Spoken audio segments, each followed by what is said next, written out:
Jared Polin, FroKnowsPhoto.com, and this is your photo news fix. This fix is brought to you by Datacolor and their free Spider 5 ebook that will help you understand everything you need to know about color management. From the tools that are available to tips and tricks for getting the perfect color while using your monitor for editing.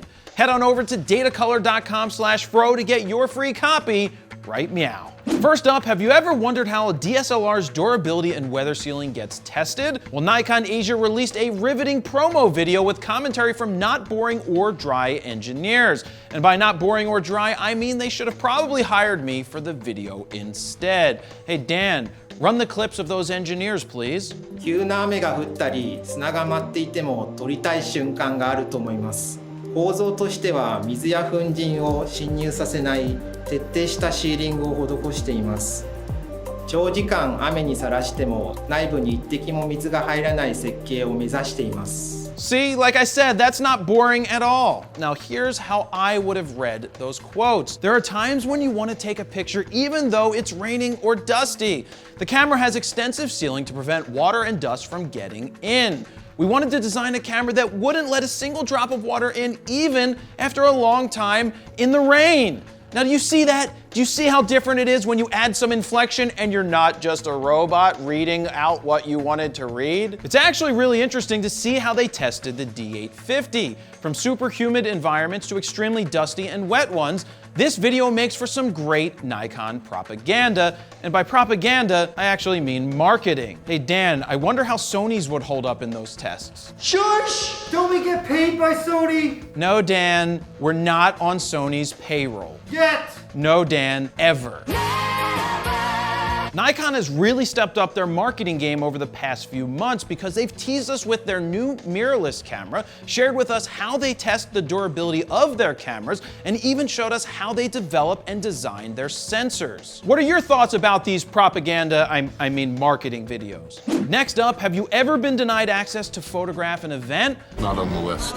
I know I've been denied because I didn't have an affiliation, or there were already too many passes given out, or I missed the deadline for submitting for approval. All of these reasons for not getting access are legitimate, but what if you were denied access because of your sex? Parisa Portaharian, a 26-year-old female Iranian photographer, is banned along with all women from entering soccer stadiums in Iran for men's matches. Yes, you heard that right. No women are allowed to even enter a stadium when the men are playing. Not to be denied her chance at covering the match, Parisa spent 3 hours searching for the perfect house with a rooftop that allowed her to capture the match. On top of finding a house, she had to plead with the owner to let her onto the roof. Once on the roof, she had a fairly clear view of the pitch, sans one portion that was blocked by a tree. Now, after seeing the images, I have to say she did a fantastic job covering the game from outside the stadium.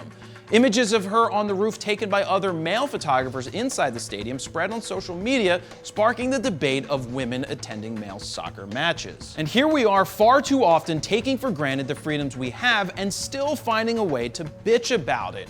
Here you have a woman who is banned from entering a stadium to take photos simply because she's a woman. Yet she still finds a way not to be denied the images she is seeking to capture. The crazy thing is she could possibly be arrested or killed for doing what she did. Parisa, you are a true photojournalist who should be applauded for standing up for what you believe in.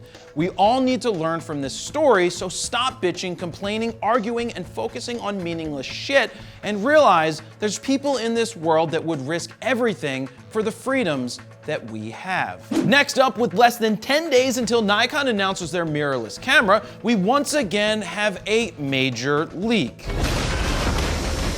Nikon Rumors is reporting that we will not only see one new mirrorless camera, but we will see two. The rumors suggest they will be called the Z6 and Z7, probably because the Z3 was already taken by BMW. The Z6 may be 24 megapixels and the Z7 may be a 45 megapixel version. Now, if this is true, I would never have expected to see two cameras announced, especially one that sounds like a D850 killer. Think about it, a 45 megapixel mirrorless full-frame camera. Now, could this be why Nikon is having such trouble meeting demand for the D850? On top of 2 new Z bodies, Nikon Rumors is reporting that there could possibly be 4 new lenses for the new mirrorless system. A 24-70 f4, a 50 1.8, a wider lens that could be a 24-28 or 35 1.8, and finally, an insane Noctilux 58mm f.95. Nikon, what are you trying to do? Come out with an entirely new system or something? Again, I want to make it perfectly clear that these are just rumors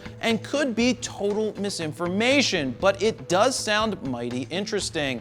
Now, what do you think about these rumors? Could they be true? Would Nikon really kill their D850 already? And finally, Sony has announced today that it has, and I quote, overtaken and held the #1 overall position in the United States full-frame interchangeable lens camera market in the first half of 2018 in both dollars and units, and that is a mouthful.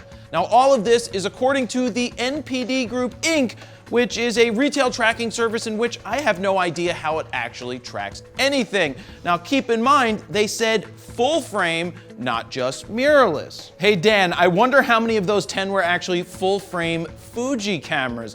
Oh yeah, that's right, they don't have full frame, but, well, they do have medium format. You do not talk about Fuji. Sony goes on to pat themselves on the back, saying it has held the #1 spot in dollars and units sold for the past 6 years in the mirrorless market. Well, no shit, they're pretty much the only company producing mirrorless cameras. For now, I bet the reason Sony's putting this out right now is because there's a good chance that Nikon and Canon will release their next generation full-frame cameras, and once they do that, the leaderboard will shift. But let's see what happens 6 months from now. Now, who do you think will be on top? McLovin!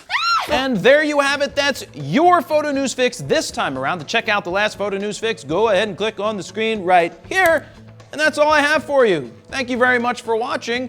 Jared Polin, FroKnowsPhoto.com. See ya.